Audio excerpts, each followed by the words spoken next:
साहब ने कहा कि हम ट्रेन के डब्बे में चाय बेचते थे। गुरु, हम आपको चाय बेचते हुए तो नहीं देखे हैं, लेकिन रेलवे बेचते हुए आपको देख रहे हैं। गुरु, हम आपको चाय बेचते हुए तो नहीं देखे हैं, लेकिन बीएसएनएल बेचते हुए देख रहे हैं। गुरु, हम आपको चाय बेचते हुए नहीं देखे हैं, लेकिन एलआईसी बेचते हुए देख रहे हैं। देख रहे हैं कि नहीं देख रहे हैं कि जब तक भारतीय राष्ट्रीय कांग्रेस है तब तक इस देश के ऊपर गोडसे की विचारधारा नहीं थोपी जा सकती है। इंसान को इंसान से नहीं लड़ाया जा सकता है, इंसान को इंसान से नहीं बांटा जा सकता है। जिस सपने को महात्मा गांधी ने इस देश में देखा है, उस सपने को अगर कोई बचा सकता है तो उस पार्टी का नाम भारतीय राष्ट्रीय कांग्रेस है और उस नेता का नाम राहुल गांधी है। इस बात को याद रखिएगा, इस बात को याद रखिएगा। जो साधारण लोग होते हैं, अपने रोजी रोटी के लिए संघर्ष कर रहे होते हैं, देश में जब कोई बदलाव हो रहा हो तो उस बदलाव में शामिल होना सौभाग्य की बात होती है। इस बात में कोई दो राय नहीं है कि दो तरह के विचार के लोग इस देश में रह रहे हैं। एक वो हैं जो इंसान को आपस में बांटना चाहते हैं, एक वो हैं जो नफरत की भाषा बोल रहे हैं, एक वो हैं जो इंसान को आपस में उनकी पहचान के आधार पर लड़ा रहे हैं, एक वो हैं जो इस देश के लोगों का रोजी रोटी छीन करके अपने दोस्तों की तिजोरियों में भर रहे हैं। दूसरी तरफ भारतीय राष्ट्रीय कांग्रेस है, जिसको इस देश के लोगों को जोड़ करके रखना है, उनके बीच में मोहब्बत का पैगाम और संदेशा लेकर के जाना है। उनको इस बात को इंश्योर करना है कि इस देश के भीतर सबके लिए रोजी रोटी का इंतजाम होगा। यह देश सबका है, सिर्फ प्रधानमंत्री के दोस्त का नहीं है। इस बात का हमको संघर्ष करना पड़ेगा। इसीलिए जब आज हमारे सामने दो तरह के विचार है, एक तरफ वो लोग हैं जो नफरत की भाषा बोल रहे हैं, तो दूसरी तरफ हम तमाम लोगों को मोहब्बत की भाषा बोलनी पड़ेगी।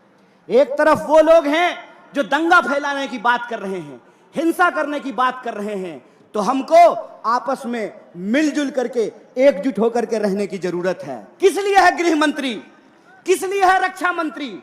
इस सवाल को अपने मन में पूछिए, और इस सवाल को जब आप अपने मन में पूछेंगे तब आपको समझ में आएगा कि ये नफरत की भाषा क्यों बोली जाती है। ये नफरत की भाषा इसलिए बोली जाती है ताकि हम आपस में लड़ने लगें, और जब हम आपस में लड़ने लगेंगे तो हमारा रेलवे बेच करके अपने दोस्त की तिजोरी में साहब पहुंचा देंगे। साहब ने कहा कि हम ट्रेन के डब्बे में चाय बेचते थे। गुरु, हम आपको चाय बेचते हुए तो नहीं देखे हैं, लेकिन रेलवे बेचते हुए आपको देख रहे हैं। गुरु, हम आपको चाय बेचते हुए तो नहीं देखे हैं, लेकिन बीएसएनएल बेचते हुए देख रहे हैं। गुरु, हम आपको चाय बेचते हुए नहीं देखे हैं, लेकिन एलआईसी बेचते हुए देख रहे हैं। देख रहे हैं कि नहीं देख रहे हैं? हमारे एक एक कार्यकर्ताओं को इस देश के एक एक घर तक पहुंचना पड़ेगा, और जो हमारी विचारधारा है, वैष्णव जनते तेने कहिए पीड़ पड़ाई जाने गए। वैष्णव होने का मतलब होता है दूसरे के दुख दर्द में शामिल होना। और आज इस देश का दुख दर्द क्या है? दुख दर्द यह है कि जीएसटी और नोटबंदी के चलते इस देश के व्यापार को तबाह कर दिया गया है। दुख दर्द यह है कि 100 में से 45 लोग बेरोजगार होकर के घूम रहे हैं। दर्द यह है कि हर 15वें 16वें मिनट में हमारी किसी महिला के साथ कोई अत्याचार होता है। दर्द यह है कि शोषितों वंचितों के ऊपर अत्याचार हो रहा है। दर्द यह है कि दिन भर ये साहब क्या भाऊ लाठी लेकर के ड्यूटी करते हैं, बुढ़ापा में पेंशन नहीं मिलेगा तो आपको सुरक्षा मिलेगी। दर्द यह है कि जो लोग अपनी पूरी जिंदगी लगा देते हैं सरकार की नौकरी करने के लिए, उनका पेंशन बंद कर दिया गया है। इसीलिए हम आपसे यह अंतिम आग्रह करना चाहते हैं कि जब तक भारतीय राष्ट्रीय कांग्रेस है तब तक इस देश के ऊपर गोडसे की विचारधारा नहीं थोपी जा सकती है। इंसान को इंसान से नहीं लड़ाया जा सकता है, इंसान को इंसान से नहीं बांटा जा सकता है। इसीलिए हमको अपने देश के बुनियादी सवालों पे बात करना है, और बुनियादी सवाल पे बात हो इसके लिए जरूरी है कि नफरत की भाषा जो बोलने वाले लोग हैं हम उनके साथ नहीं खड़े होंगे। समाज को जो बांटने वाले लोग हैं हम उनके साथ नहीं खड़े होंगे। इसीलिए हम आपसे आग्रह करते हैं कि व्हाट्सएप मैसेज पे मत जाइए, टीवी जो आपको दिन रात दिखाता है उस पे भरोसा मत कीजिए। सच्चाई ये है कि सरकार कुछ भी भाषण दे दे, महंगाई से इस देश की अर्थव्यवस्था की कमर टूट रही है।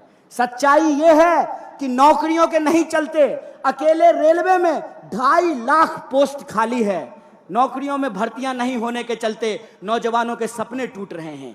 जीएसटी और नोटबंदी के चलते व्यापारियों की कमर टूट रही है। भारतीय राष्ट्रीय कांग्रेस के एक एक कार्यकर्ता, जो भारतीय राष्ट्रीय कांग्रेस ने हमको आजादी दिलाई है, उस आजादी को बचाने के लिए संघर्षरत रहते हैं।